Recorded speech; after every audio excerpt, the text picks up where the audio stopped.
The normal distribution is a continuous distribution, like the uniform one that we just talked about, but it is one of the most important of all the distributions. It is widely used and even more widely abused.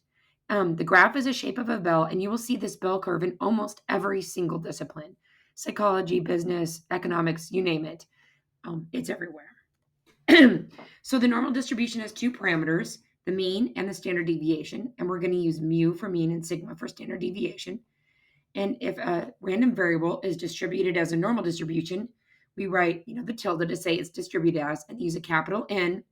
You list the mean and you give the standard deviation. As you guys saw in the activity you guys did in Desmos, the normal distribution has some properties that rely on the mean. So first of all, the curve is always symmetric about the mean. So the left side will match the right side if you draw a vertical line through the mean and fold it there. In theory, the mean will always be the same as the median, again, because the graph is symmetric. And a change in mu causes the graph to move left or right. This should say move. Oops, that is not letting me move. I think I put a picture over that. Anyway, it causes the graph to move left and right. So you can see in this first picture, my mu is equal to 0, and bell curve is centered about 0. But here in this picture, my mu is equal to 4, and you can see that the graph is centered about 4. So the mu value is what makes it move left and right on the graph. The standard deviation tells you how tall or how wide the distribution is. Sorry, I'm losing my voice. Excuse me. So you can see in this first picture, the standard deviation is equal to 1, and it's a tall, narrower graph. And as you get a larger standard deviation, you get a shorter, wider graph. All right, the first thing we're going to learn about the normal distribution is the empirical rule. The empirical rule is also called the 68, 95, 99.7 rule. And what it says is that 68% of the values live within one standard deviation of the mean. So that would be in this range. 68% are in that range. 95% are within 2 standard deviations of the mean. So that would be all that. And 99.7, so almost all the data, is going to be within 3 standard deviations of the mean. Let's do an example to see how this helps us. So the weight of a female grizzly bear is normally distributed with a mean of 350 pounds and a standard deviation of 50 pounds. So the random variable is distributed normal 350, 50. And what this means is that if you just weighed a lot of female grizzly bears, like a lot, and then put all their weights into a histogram, it would look like a bell curve. So, if you do the histogram, that would be in blue, and right in the middle here would be your mean right there, 350. And then, 1 standard deviation, 2 standard deviations would be out 50 each time. So that's what the histogram would look like. And if you kind of connected the dots, your normal distribution would fit. So let's talk about what this means in this context. So remember, a mean is 350 and our standard deviation is 50. So from the empirical rule, we know that about 68% of grizzly bear weights are 1 standard deviation from the mean. 1 standard deviation above is going to be the mean plus a standard deviation, that's 400. So that's here. And 1 standard deviation below is the mean minus a standard deviation. So that's here. And so that means that 68, percent of grizzly bear weights are between 300 and 400 pounds. So that means 68% of the data is going to be in this area, between 300 and 400 pounds. The next piece of the empirical rule says 95% of the data are within 2 standard deviations from the mean. We can compute 2 standard deviations by adding 2 copies of the standard deviation to 350 to get 450, and subtracting 2 copies of the standard deviation to get 250.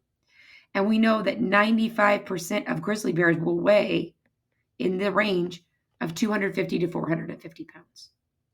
And the final last little piece says that 99.7 are within 3 standard deviations. So we add 3 standard deviations above, that gets us up to 500. We take away 3 standard deviations from a mean, that's down to 200. And we know that this should say 99.7. Sorry, I'll fix that. 99.7%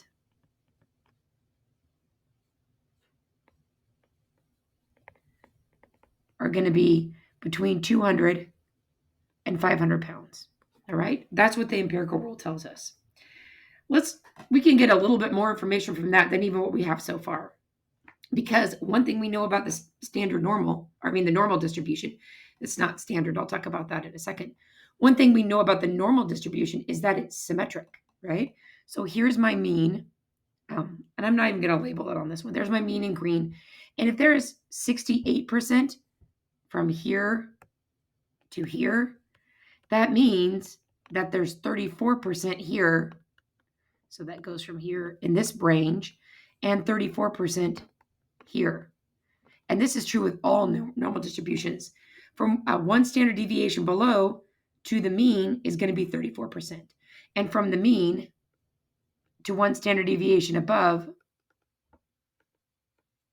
is going to be another 34% because the normal distribution is symmetrical. So the same thing for the 95%, right? We know 95% is from here to here, right? That's 95%. All right. Well, the middle part takes up 68. So we take 95 and we subtract 68 from that. We get 27%, right? And we know that's going to be in this area here and this area here, right? That's going to have that 27%. And since it's symmetric, we take 27 and we divide it in half, right?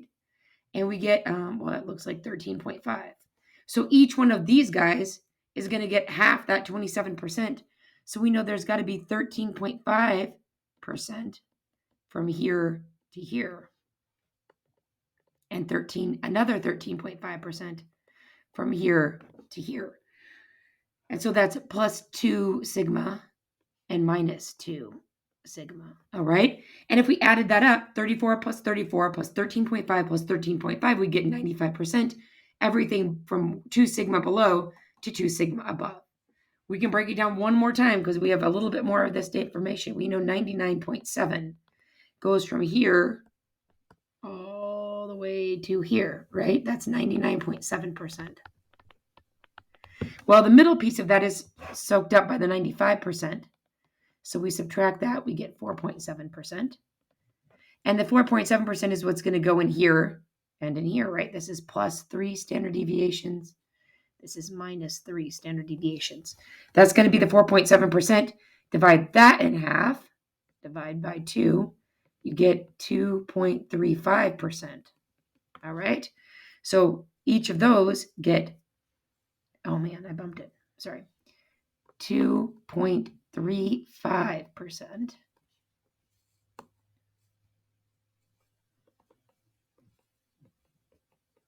All right. And then the last little bit, well, what's left over?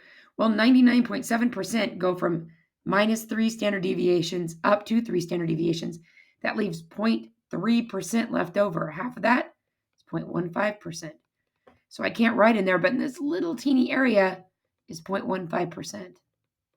And in this little teeny area is 0.15%. Not 15%, 0.15%.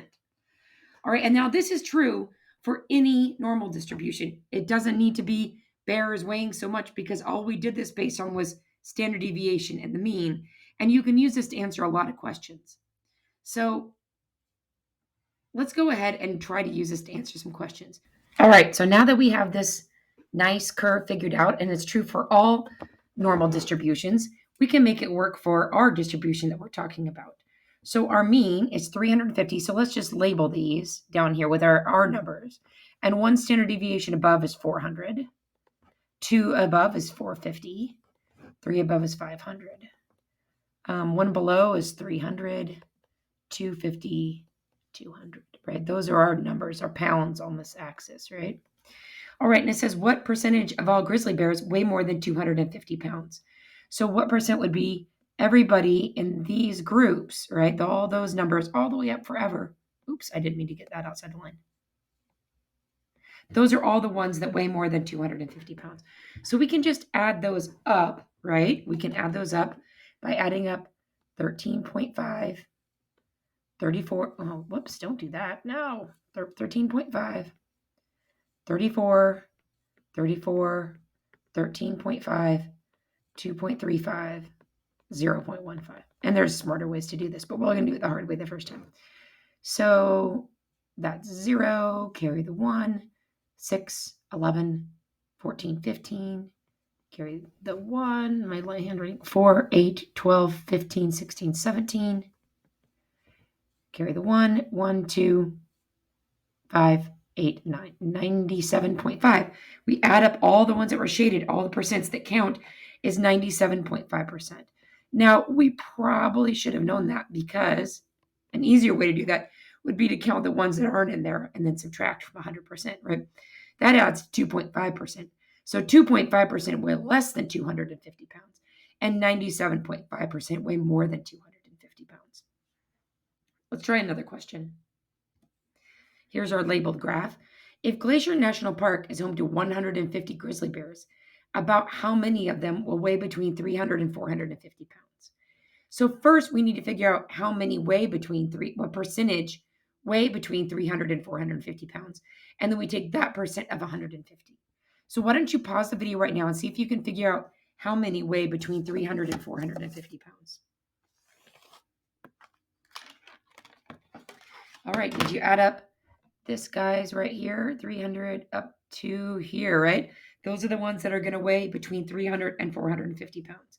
And that's going to be 68%, 34 plus 34 plus 13.5 is 81.5%. Now, if we want to know what is 81.5% of 150, and remember in math, of always equals multiply. So we multiply 0.815, 81.5 is a decimal, times 150, and that gives us 0.815 times 150, 122. Seriously, what's up with that today? 122.25 bears. So 122 bears. All right. What would be the weight of a bear in the 97.5th percentile? Well, we know that means it's heavier than 97.5% of bears and lighter than 2.5% of bears. And we know if we add these two guys together, that's 2.5%, right? So the 95th percentile would be right here, 450 pounds. And you can use the empirical rule, or the 68, 99, 95, 99.7 rule. Sometimes people call it the rule of thumb, but they use that so many times I try not to use it. You can use the empirical rule to answer all types of questions about normal distributions, and you'll see that in your homework.